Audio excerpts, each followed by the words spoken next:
And a long time ago, it wasn't about for him. It ain't about legacy. It's about currency. And he did exactly what he wanted to do. Right. So you can't be mad at him for that. But I'm not gonna tell you that. Oh, I'm gonna say, oh yeah, he the greatest fighter. No, I can't say that. It gets worse. Your jeweler filed a lawsuit against you in Miami, and many are saying you're gonna have to sell off your assets. I hate seeing this happen, bro. As I've always said, it's hard to make money, but it's even harder to keep it. You know, Mayweather was, it's been reported, I should say, allegedly, that, he's been, a little upside down on some of his taxes and some of his properties. And he needed to come back and fight and take care of that. Well, he got some cheese from that advancement. I'm pretty sure he took care of that. And now he's chilling. Now he's saying to himself, I'm damn 50 years old. I ain't trying to fight. Let's do an exhibition. The boxing world is buzzing after Netflix reportedly fined Floyd Mayweather $100 million for a contract breach by calling the rematch with Manny Pacquiao an exhibition. Losing money Mayweather, as the chatter says, is in dire straits financially. But something is off. Something's completely off, because you got one person saying, this is a real fight. You got the promotion saying, this is a real fight. You got Floyd Mayweather saying, no, this is an exhibition. There's two things that are happening here. Either somebody messed up in paperwork or in communication or in some form of getting this fight together, misspoke to one of these guys, or Floyd Mayweather is trying to scam Netflix. That is the only two things that can be possible. Tim Bradley has suggested that Floyd Mayweather may have already used the advance payment he received from Netflix to settle outstanding debts. And now that he has the money, he is no longer interested in serious competition. Know the legalities of the actual contract and why Mayweather's choosing to do what he's going to do what he's doing. I don't think Mayweather is afraid. I don't think he's afraid. No, I don't. Sorry, I don't. Come on. Barrios. He's not afraid of Pacquiao. Trust me, he's not. But the thing I want to make you guys aware of is that when you get these advancements, you can put a non-refundable tag on these advancements. You can do that. Now, I don't know if Mayweather did that, but you can. You can put a non-refundable attachment on this and be like, all right, hey, I need an advancement for training. I need $3-4 million, whatever, for training expenses. And if they agree to say yeah, and he put in a contract that is non-refundable, it's free money. It's free, basically. Oscar De La Hoya has also claimed that Mayweather's comeback is motivated only by financial pressure, arguing that fighters like him often mismanage wealth and eventually go broke. He suggested Mayweather is now chasing money through exhibition fights instead of focusing on his boxing legacy. And why he's crawled out of his rock, he needs money. You think he needs money? Absolutely. He's always flossy. It's absolutely, he needs money. You think he's going Once broke? Again, come on. Fighters like that always go broke. He's always spending, so I guess. Absolutely. Look, he's not fighting anymore, so that big money's not coming in. Look at what happened to Mike Tyson. He made what, $500 million? Right. You think you can't spend $500 million overnight? Absolutely. Yeah. I doubt he'll ever step into that ring. Floyd's a big freaking. He called it now the easiest win of his career. Yeah, because he was 21 years old. Right. Of course. If I fought Ryan Garcia, who's 19 years old, what am I going to do? I'm going to beat him easy because of my... Zab Judah, a former professional boxer and one of Floyd Mayweather Jr.'s most notable opponents, suggested that Floyd Mayweather's comeback is driven by promotional strategy and hype building for a blockbuster event. I'm saying we're not playing around. And, maybe that got through the cracks. I don't know how. I wasn't there. I don't know his business. But somehow, he's saying it did. I mean, well, he didn't say that. I'm just saying I don't know how he didn't catch on that this is the real deal Holyfield. Do you think it could be possibly a publicity stunt to give some type of push to the promotion? I mean, I don't know, like when the announcement came out, I don't know if people really too ecstatic for it. Yeah, it's something that you would, you can use to your advantage to try to push the fight. It'll let people, it'll get ears and eyes on the fight for people that didn't know the fight was happening. You know what I'm saying? But I don't know. Because as a consumer looking in, listen, man, I'm a fan of both guys, and I just want to watch it and see the fight happen. I'm a fan of boxing. I shouldn't say I'm a fan of both guys. You know what I'm saying? Judah argues that Mayweather is now focused more on entertainment, business opportunities, and maximizing financial gain through high-profile exhibition bouts. As a consumer looking in, we're like, yo, is he like, what's the complaint? What's the problem here? Like, what are you scared of? Because is it your O? Is it your losing that O? Could be that it?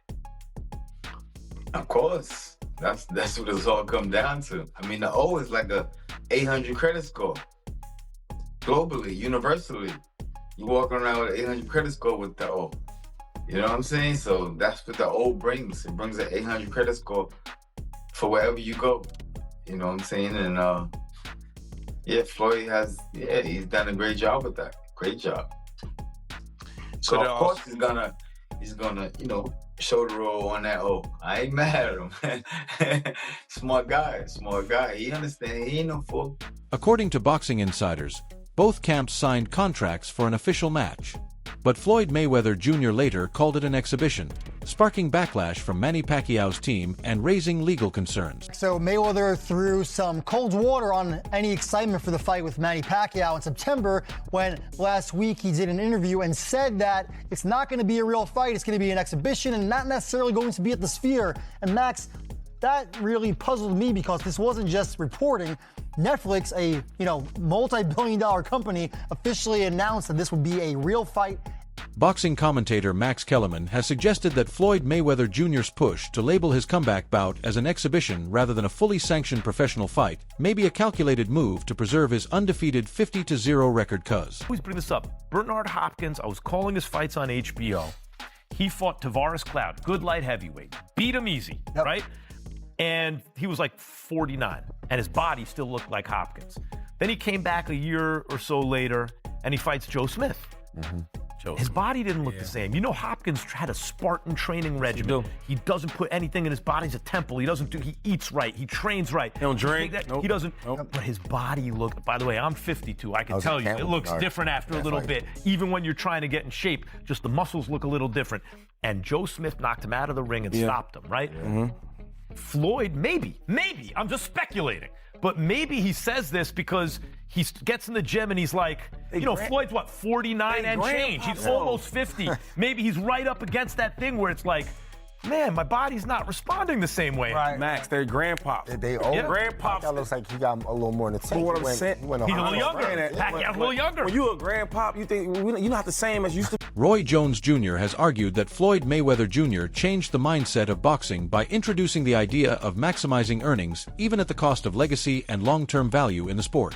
According to Jones, Mayweather's approach showed fighters that financial gain could take priority over traditional greatness, championship pursuit, and risk-taking in major fights. He believes this shift has ultimately reduced the overall excitement and competitive spirit of boxing, as more athletes now focus on protecting records and chasing high-paying exhibitions rather than engaging in legacy-defining battles that elevate the sport's global reputation. And now wants the Mayweather concept, because Mayweather made so much money staying undefeated, waiting to the right time to fight Pacquiao, finding the right people to fight at the right time. He monopolized the business. But the problem was, it only made him money and the people he was fighting. It didn't make money for the whole sport. So what he did himself a great job, but it hurt the sport. Because not everybody wants to fight, stay undefeated. You understand me? Me, it's like when two guys get here, they gotta meet. No, wait. They was here 5 years ago. They should have met. You understand me? Because now, we probably could have got 3 good fights out of it. Renowned trainer Robert Garcia reacted to Floyd Mayweather Jr.'s announced return and the anticipated rematch with Manny Pacquiao, stressing the importance of fair and proper financial compensation for both fighters. He expressed hope that beyond the excitement and global attention surrounding the event, Mayweather and Pacquiao would receive earnings that accurately reflect their status, legacy, and the magnitude of the fight. Garcia noted that when two of boxing's greatest legends step back into the ring, the bout becomes more than just a sporting contest. It represents a major cultural and commercial moment in boxing history. He emphasized that while fans focus on the spectacle, promotion, and competitive storyline, equal attention should be given to ensuring that both athletes are treated fairly from a financial standpoint. In his view, proper payment is essential to respecting their contributions to the sport, highlighting that fairness and respect should remain central to any high-profile boxing event involving iconic fighters of this caliber. This will do more than the Tyson-Jake Paul fight. This will do like 150, 200 million. No, it's not pay-per-view. Netflix, would do good. 200 million people, 150? You know, good thing Netflix is getting involved, man. It's bringing up a lot of money for the guys. Yes. And Mayweather Pacquiao, they're gonna make a couple $100 million each. I think so. Good for them. As they should. Good for them. But you knew, you told me today, even without knowing, you knew it was coming. Before having an exhibition, that's the way it looked like. So that was done. September 19th? September 19th. September, the Mexican Independence Day weekend? Yeah, in the Sphere, nonetheless. That's that round thing. But isn't Canelo fighting on that day? No, he's fighting in Saudi on the 12th. Yeah, but Mexico versus, that's right.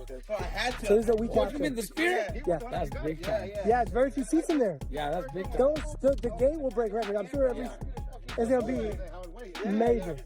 Yeah, because I heard that's just special, only special events and special concerts. Analysts and boxing observers believe that Floyd Mayweather Jr.'s recent comeback to boxing points to deeper financial concerns that have been building over the past few years. Reports of unpaid taxes, legal disputes, and multiple lawsuits have fueled speculation that even though Mayweather earned over $1 billion during his career, his post-retirement finances may not be as stable as once assumed.